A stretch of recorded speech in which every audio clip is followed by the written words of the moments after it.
Assalomu alaykum, qadriyat nemis tili kanali kuzatuvchilari. Mana 8-darsga ham yetib keldik. Bugungi mavzuyimiz ajraladigan va ajralmaydigan old qo'shimchali fe'llar. Demak, birinchi bo'lib ajraladigan old qo'shimchalarni ko'rib chiqamiz. Ab, an, auf, aus, bei, ein, fort. Demak, bular juda ham ko'p. Men asosiylarini yozib chiqdim. Ajralmaydigan old qo'shimchalar esa kamroq nisbatan B, G, E, F, C, and, mis.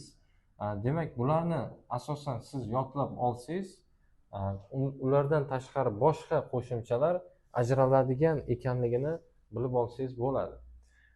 Xo'p, bittadan misol keltirdim hammasiga.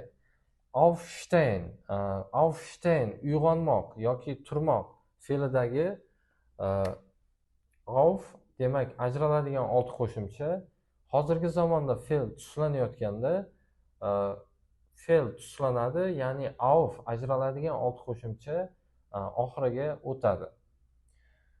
Ajralmaydigan old qo'shimchalarda esa old qo'shimcha ajralmaydi, fe'l tuslanaveradi. Demak, gefallen fe'lini tuslaganman. G o'sha ajralmaydigan old qo'shimchalar ro'yxatida bor.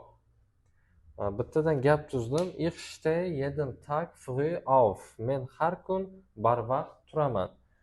Demak, aufstehen fe'li auf ajralyapti va gapni oxiriga o'tyapti. Demak, gaplarda ajraladigan old qo'shimchali fe'llar fe'l tuslanadi egaga qarab va old qo'shimcha ajraladigani gapning oxiriga o'tadi. Bu esa ajralmaydigan old qo'shimchali fe'lga misol keltirganman gapda kelishiga. Dieses Buch gefällt mir sehr. Bu kitob menga juda yoqdi. Demak, G ajralmaydigan old qo'shimcha bo'lgani uchun fe'l bilan birgalikda tuslanyapti. Demak, sizlarga topshiriq, bu qo'shimchalarni yodlab olasiz va bittadan gap tuzing, tuslanishiga misollar yozing. Shunda eslab qolishingiz, mavzuni o'zlashtirishingiz osonroq bo'ladi. Keyingi darslarda ko'rishguncha xayr.